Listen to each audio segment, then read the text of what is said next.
Ini jamaah ini sombong, tak mau datang ke masjid. Hayya 'alas shalah. Cuek, tak mau tahu dengan masjid. Hari berganti musim berubah.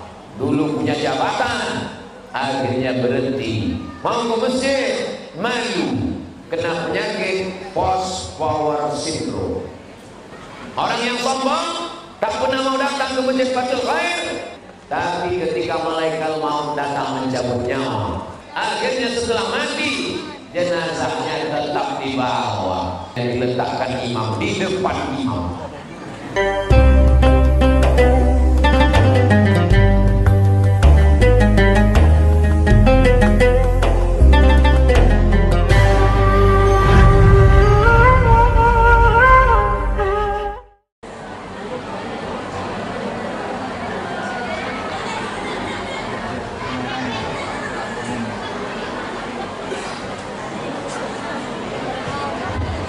Bismillahirrahmanirrahim. Assalamualaikum warahmatullahi wabarakatuh.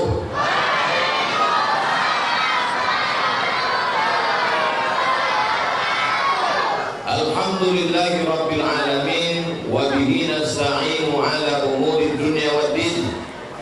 Wassalatu wassalamu ala ashrafil khalqi ajma'in, sayyidina wa maulana Muhammadin wa ala alihi wa sahbihi wa man tabi'ahu ila yaumiddin. Sama-sama kita hormati para ustadz, guru-guru kita yang hadir pada malam hari ini. Tak dapat saya sebutkan satu persatu, sebagiannya ingat, sebagiannya lupa.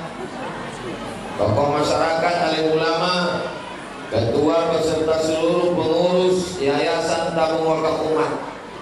Insya Allah semua yang hadir ini dimuliakan Allah Subhanahu wa ta'ala. Amin ya rabbal alamin. Sekarang ini kata orang, dunia ini makin kacau balau.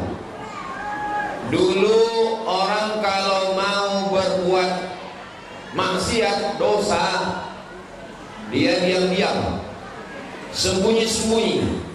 Sekarang dibuatkan khusus acaranya, podcast mabuk, wawancara isinya kapan mabuk, gimana pengalaman mabuk, bagaimana rasanya mabuk. Tak ada malu lagi, dipajang minuman, alkohol, khamar, haram. Ini yang disebut dengan al-mujahirun, orang yang menampakkan perbuatan dosanya. Dulu umat Nabi Lut bersembunyi-sembunyi, ketakutan. Sekarang muncul ke permukaan.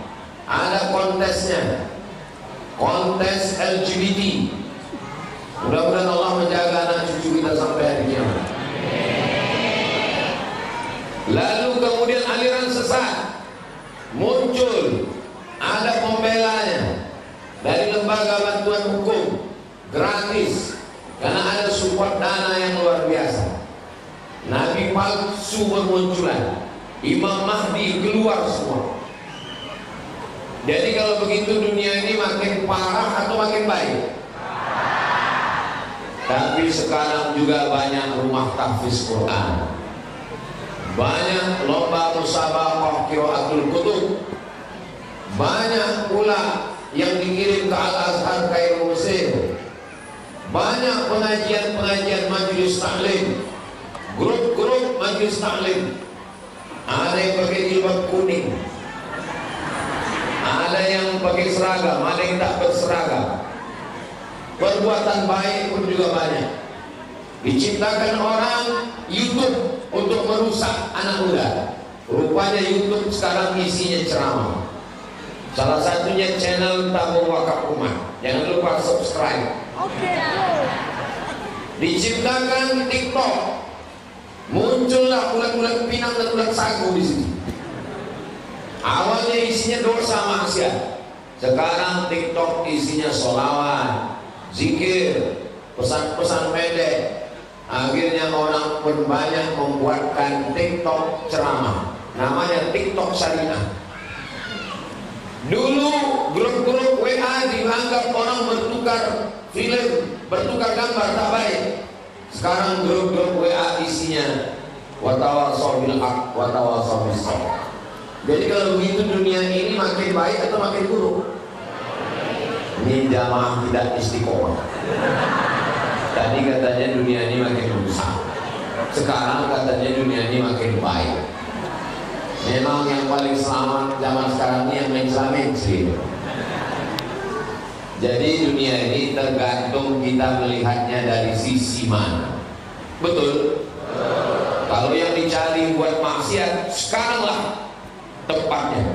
Dulu buat cari dosa maksiat payah tempat, sekarang tempat mudah. Dulu payah mau mencari kenalan, sekarang cukup dengan chatting, browsing, kenalan, terjadi apa yang terjadi. Jadi kalau mau buat dosa sekarang mudah, kalau mau buat pahala juga sekarang mudah. Tergantung siapa yang mau, siapa yang siap. Jadi tentang masalah handphone, kalau ada orang mengatakan dengan handphone lah banyak fitnah ini Pak Ustaz, justru dengan handphone lah jamaah bisa tahu pengajian Ustaz Abdul Somad. Betul atau tidak? Ini malam ini yang merekamnya handphone. Ini handphone khusus TikTok. Hai guys. Itu yang untuk khusus untuk YouTube. Macam-macam. Nah, ini. Oh, lupa gue masak. Jadi diulang lagi. Bapak Ibu yang dimuliakan Allah Subhanahu wa taala, jadi alat-alat komunikasi multimedia ini macam pisau. Pisau ini hukumnya tergantung dia dipakai itu apa. Kalau dipakai motong ayam, motong kambing, motong sapi, halal, bagus. Tapi kalau dipakai memotong urat nadi, memotong kepala kawan, membunuh, maka tak baik. Jadi kalau punya handphone, manfaatkanlah untuk yang baik-baik. Ini anak-anak muda yang bawa handphone malam ini, buatkan 30 detik, hidupkan dari sini. 30 detik. Beginilah majelis pengajian di masjid kami. Begini masjid kami. Masjid kamu mana? Mana paten?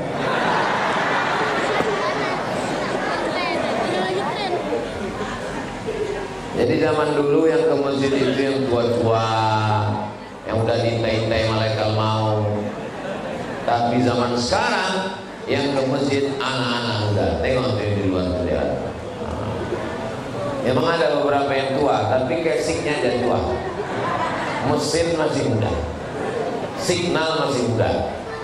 Jadi masalah tua muda ini bukan umur. Jadi saya kalau ditanya orang umur Ustaz berapa, umur ini bukan masalah angka, tapi masalah rasa. Jadi yang hadir malam ini walaupun nampaknya tua, itu jiwanya muda semua insya Allah. Itu untuk menghibur orang yang sudah sempat terluka. Bapak Ibu yang dimuliakan Allah Subhanahu wa taala, bersyukurlah punya Masjid Fathul Khair, yang masjid ini tidak hanya sebagai tempat sholat, tapi juga lengkap pengajiannya. Masjid yang paling lengkap di Pekanbaru ini, ustadz hebat-hebat, salah satunya adalah Masjid Fathul Khair. Allah Akbar. Saya lulus PNS tahun 2008. Dari CPNS ke PNS itu dikumpulkan semua calon-calon PNS, diceramahi, diajar, dibekali supaya jangan korupsi, supaya jangan makan haram, supaya jangan menipu. Yang membekali itu Ustadz Dr. Suhardi namanya, dari Masjid Fathul Khair. Hebat atau tidak Masjid Fathul Khair? Nah, itulah dia orangnya.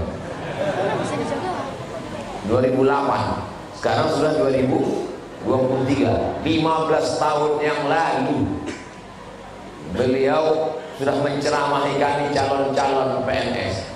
Calon-calon PNS, jangan kalian makan haram, jangan kalian menipu, jangan kalian mak'af. Itu pusatnya itu.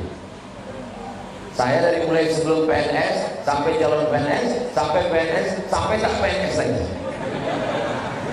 Itu yang mengasih nasihatnya orang dari Masjid Fathul Khair. Saya pulang ke Pekanbaru tahun 2008, belum terdaftar di mana-mana. Tidak terdaftar di MDI, tidak terdaftar di IKMI, tidak terdaftar di Adul Mubalighir, tidak terdaftar di mana-mana. Dikasihlah saya ceramah ke Masjid Perawang, Nurul Islam nama masjid, menggantikan Ustadz dari Fathul Khair, namanya Ustadz Dr. Afrizon Effendi, S2, S3 bahasa Arab. Semua orang di Riau ini kalau mau ke Mesir mesti ada tulisan lulus dari beliau, lulus, baru bisa belajar. Bayangkan itu dari Masjid Fathul Khair. Jadi kalian jangan merasa Masjid Fathul Khair ini masjid ece-ece. Ini masjid luar biasa. Ustadz-ustadz yang di sini, ustadz-ustadz yang memang lulus fit and proper test. Saya aja susah mau dapat ceramah di sini. Ini Masjid Fathul Khair. Saya bisa masuk sini, ini karena ada unsur KKN juga ya. Kalau tanggung-tanggung, juara musabaqah tilawatil Quran se-Indonesia, menjadi imam tidak tetap di Islamic Center, menang nomor 1 2015, Rokan Hulu, namanya Ustadz Maghfirah, punya jadwal tetap di masjid ini. Tahu Bapak Ibu? Yang tak tahu berarti tak pernah datang pengajian. Dihadirkan di sini dosen UIN, qari, faqih, doktor dalam bidang syariah, datang kemana? Jadi kalau ada orang Fathul Khair ini hebat agamanya, maklum, karena memang rumahnya dekat Fathul Khair. Kau kenapa hebat betul agama Islam? Aku jamaah Fathul Khair, maklum lah. Makanya kalau ada jamaah Fathul Khair ini jahil, tak tahu agama, baguslah secepatnya pindah dari sini. Kenapa? Karena laknat Allah juga paling cepat ke dia. Karena menyia-nyiakan pengajian di Masjid Fathul Khair. Kalau masalah fasilitas, tak usah lagi kita sebut, lengkap semuanya.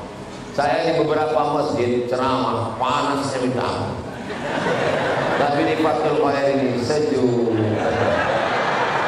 AC-nya tengok, AC, kipasnya. Saya dulu datang ke Masjid Fathul Khair ini, toilet belum ada, jendela belum terpasang. Sekarang maju pesat luar biasa. Mudah-mudahan yang berwakaf ini segera diberikan Allah SWT istiqomah iman dan Islam. Di beberapa masjid saya diminta ceramah. Pesan pertama dari pengurus, Pak Ustadz tolong penggalangan dana, masjid ini banyak utang. Masjid Fathul Khair tadi saya tanya, ada pesan-pesan khusus? Tak ada pesan sama sekali Pak Ustadz. Saya pernah ceramah di masjid cantik, besar, megah, mewah. Saya tanya pengurus, apa pesan untuk jamaah ini? Tolong Ustadz sampaikan, jamaah yang sudah bersedekah duitnya jangan diminta balik. Karena rupanya ada jamaah di situ udah bersedekah 300 juta, duitnya diminta balik. Maka saya bacakan hadisnya. Al-aidu ila hibatihi kal kalbi alladhi ya'udu ila qayhi.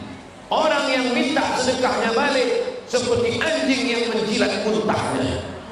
Berapi-api saya sampaikan.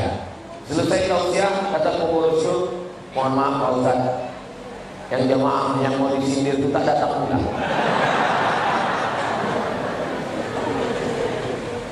Kalau ada jamaah yang bermasalah, tanahnya digarap pengusaha, anaknya dipukul, atau dia diskriminasi, atau dia korban intimidasi, mencari pengacara. Pengacaranya juga ada di Masjid Fathul Khair, namanya Ustadz Hasan Basri, ada di belakang. LBH, Lembaga Bantuan Hukum Majelis Ulama Indonesia. Orang bertanya tentang hukum ekonomi syariah, masyarakat ekonomi syariah, MES, ada juga di sini. Pos di depan saya, ada dokter ekonomi syariah. Jadi masjid yang paling lengkap Ustaz. Udah selesai absen saya tadi. Bapak Ibu yang dimuliakan Allah, saya mau menyampaikan ke masyarakat Masjid Fathul Khair, jangan sampai seperti ayam mati di lumbung. Macam mana ayam mati di lumbung padi? Padi berserak-serak, bisa dia mati kelaparan gara-gara tak mau memakai contohnya untuk mengambil padi. Ini masjid sound system yang bagus. Suara saya sampai keluar? Tak sampai. Sound system bagus, lampu terang benderang, kipas hidup, AC menyala, toilet lancar. Kenapa tidak datang ke masjid? Mudah-mudahan yang belum terbuka pintu hatinya segera datang. Yang sudah kita doakan lebih 40 orang, lebih 400 orang, tak juga terbuka pintu hatinya, mudah-mudahan segera terbuka pintu yang lain. Jangan diambilkan, nanti mati dia, tinggal bininya. Bapak Ibu yang dimuliakan Allah Subhanahu wa Ta'ala, mari kita makmurkan masjid. Yang pertama adalah dengan sholat berjamaah. Ini jamaah ini sombong, tak mau datang ke masjid. Hayya 'alas shalah. Cuek, tak mau tahu dengan masjid. Hari berganti musim berubah. Dulu punya jabatan, akhirnya berhenti. Mau ke masjid, malu, kena penyakit post power syndrome. Takut, segan, malu jumpa orang banyak. Akhirnya di rumah menonton TV pagi, petang, siang, malam. Yang ditonton pulang sinetron, film hantu, kuman darah tinggi, mati. Akhirnya jenazahnya dibawa juga ke Masjid Fathul Khair. Orang yang sombong tak pernah mau datang ke Masjid Fathul Khair, akhirnya setelah mati jenazahnya tetap dibawa. Imam Masjid Fathul Khair baik luar biasa. Tolong jenazahnya dibawa ke dalam. Inilah orang yang tak mau di belakang imam. Di belakang imam malu. Tak mau di belakang imam karena kaya. Tak mau di belakang imam karena banyak harta. Tak mau di belakang imam karena punya jabatan. Akhirnya diletakkan imam di depan imam. Lebih hebat daripada imam. Sholli ala hadhil janazah arba'at takbiratin fardul kifayah lillahi ta'ala. Allahu akbar, al-fatihah, Allahu akbar, sholawat, Allahu akbar, doa jenazah, Allahu akbar, doa lagi. Assalamualaikum warahmatullahi wabarakatuh. Pak Imam, kenapa cepat kali khusus untuk jenazah ini diskon? Karena dia tak pernah datang ke masjid. Jangan sampai tidak bermasyarakat. Karena yang memandikan jenazah kita jamaah, yang menyelenggarakan jenazah jamaah. Ibu bapak nanti pulang ke rumah, yang kaya-kaya lemarinya pakaian di kamar 2 lemari. Tapi ketika malaikat maut datang mencabut nyawa, tidak ada satu pakaian itu yang bisa dipakai. Kenapa? Jas tak dipakai, tuxedo tak dipakai, dasi tak dipakai, baju Melayu tak dipakai. Yang dipakai hanyalah kain kafan. Bagi yang belum kain kafan, beli segera. Setiap hari raya mengganti baju baru. Setiap pergi ke mall membeli kain, ada satu kain yang dia lupa.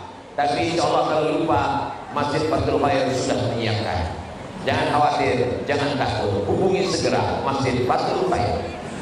Saudara yang dimuliakan Allah Subhanahu wa Ta'ala, ini jamaah Fathul Khair malam ini datang kumpul semuanya. Suami-suami yang tidak datang, mereka tetap soleh karena istrinya tetap diizinkannya datang. Abang tak ke masjid? Abang ada pula acara main kapling malam ini. Kau jalan pergi kata dia.